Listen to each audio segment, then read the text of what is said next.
Hi, I'm Larry Ladowski with Midwest Outdoors, and today we're up in Algoma, friendly Algoma, Wisconsin. We're aboard Captain Lee Haasch's Grand Illusion Sport Fishing. We're going to talk about trout and salmon, how you can fish them, and the seasonality behind it. By the looks of today, we got a great morning ahead of us. Let's go fishing. The shot. That was quick.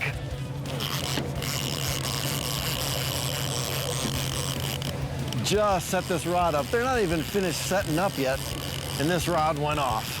Get you started right away, Larry. It's right on top. That was really quick. That was really quick. Look at that. The mature salmon right now, a lot of them are up the river. Some have already spawned. They're at the end of their life cycle. There's a lot of young fish that are feeding pretty heavily right now, getting ready for the winter months. Get him, Lee, get him, Lee. There you go, Larry. Get him, Lee, get him, Lee. It peeled line off. Oh, hang on.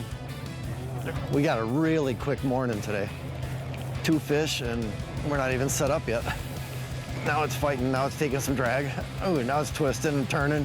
Whoa, it's coming up quick. I'll bring it to the left. It's still fighting, man. There you go. Nice job. Nice one, Larry. Nice job. Yeah, that one fought a little bit harder than the last one. It's a little bigger fish. Right on. Staying down pretty good. Good, good, good, good, good. Tell us a little bit about the color. I mean, when you're talking about color, you're fishing different colors in the spring than you are in the fall, correct? Yeah, sometimes it depends on the temperature of the water. A lot of times it's colder water, they like blues and that. Right now they're actually hitting darker spoons, glow spoons, and some greens. And that switches based on the season? Or? That or the temperature of the water a lot. Are you using spoons year-round? Or? Spoons a lot year-round. Flashers more in the summer. Okay. A little bit in the spring, like June, July, you know, that time of area. That thing's taking you all over the place. They got a lot of feist in them with this cold water. Come on, yes. There you go. Nice job. Now, normally every year I'm the camp cook at deer camp. On Friday before the opener, I've been doing a walleye fish fry. Guys don't know it yet, but they're getting salmon. Getting salmon this year. Are you using flies too, and does it? A little bit just to bring them in, and then a lot of times they'll hit the spoons instead of the flies. Okay. But then as summer goes on into the June, they'll start hitting the flies more aggressively. And are you always looking for flash, or are you not looking for flash? Yeah, a lot of flash. Okay. They like color and flash.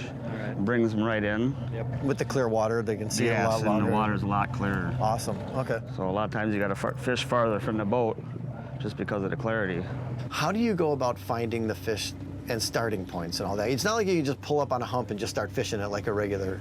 No, well, we had a general idea of a direction based on where we had fished a couple of days ago, but what I was watching my graph and I was marking bait on the bottom, all of a sudden I started seeing some fish marked in around 90 foot, so that's where we stopped and started. There were some fish above that bait. So the fish are gonna wanna be near the bait, not necessarily right in it, although we did go through a pretty thick patch of bait on the bottom, and we did take a couple of fish out of there too.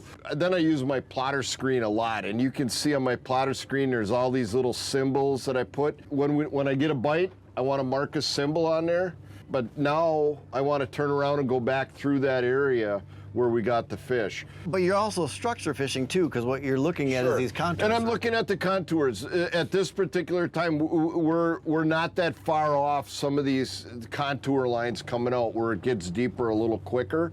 But what happens is when the currents down near the bottom get to an area where there's a little break or a little eddy or something, they'll change a little bit. And I think that change tends to attract the bait fish because there's small creatures that the bait fish are feeding on, and if there's bait fish there, the big fish are going to be feeding on the bait. This one's a tugging.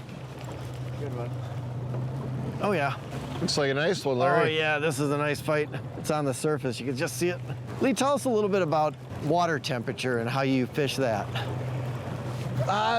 You know, you like to have, you know, we're looking for temperature breaks somewhere between the surface and the bottom. You know, it's going to be much cooler on the bottom usually and warmer on the surface, but somewhere in between is that break. The fish like to be down in the cooler water. I'm trying to move them this way. Yeah, we got them. There we go. It's off the hook, isn't it? Yeah. Yep. Yeah, look at that. Good catch, Tim. Yeah. Beautiful. That's a chunk there. That's like a bass. Oh, yeah. They're healthy fish. These fish like to be in cooler water. That's when their metabolism is going to be at the peak for them. But they will go up in the warmer water if the bait fish are in the warm water. They'll go up and feed and then drop back down in that cooler water. So, we like to, have cool water close by to have active fish. If we're in shallower water fishing and we happen to get a wrong current that piles in a bunch of warm water on us, and it's warm all the way to the bottom, even though the fish are maybe trapped and still there, those fish tend to slow way down and not be as active and aggressive. All right. Fish on? Yep, fish on. It's your favorite one, Larry. And as we were talking, the access to deep water and Algoma makes it one of the top ports along the Wisconsin whole coast. I mean, it's so close from the boat landing to get to the edge of the pier by the lighthouse, and then you're right out in fishable water right away. Well, tell us a little bit about the Algoma area too, because it's a great destination for fishing, but it's also a great vacation place. Oh yeah, just a ton of things to do. The Ice Age Trail comes right into Algoma and goes right through town, so you can hike, bike, horseback ride, in the winter snowmobile on the trail. Got him. There we go. It's got one of the nicest community beaches in the state of Wisconsin. Lots to do in town. There's all the shopping. There's all the restaurants. The very first winery in the state of Wisconsin, in Von Steele Winery. We've got micro-breweries. So there's just a ton of things to do for people to do in Algoma. It's one of the quaintest, nicest towns that I've been in, and very friendly, as they've mentioned. Extremely friendly. I'll get that one. Yep. That's the 7 color. Ooh. I guess all we had to do is find that 100 feet of water, huh, Lee? Yeah, well, we got back closer to where the bait. Some of the bait kind of slid in a little bit. Yeah, our wind shifted, and that's what Lee said will mess up a little bit of the fishing, but you have to just re-find them, and that's what he's done. So it's kind of when you're ice fishing and the school moves, you got to go locate them. Double. Double! Another double! I think yours is coming in before mine. We'll see. If I can get mine tangled up with your line, you can bring mine in too. Oh, Lee. You're almost there. Good. I saw his. His came up on the surface. Mine's a little bigger than yours, though. Yeah, it is. Here he comes, Lee. Hopefully he's hooked good. Good. Yeah! Good job. Woo!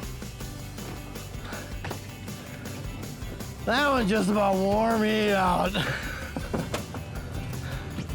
Great couple of hours of fishing. I want to thank Captain Lee from Grand Illusion Sport Fishing for having us out today, as well as our first mate, Tim Behrens. More Midwest Outdoors is right around the corner. If you want to find out more information on the terrific fishing of Algoma, Wisconsin, check out the link below. I'm Larry Ladowski, and we'll catch you later.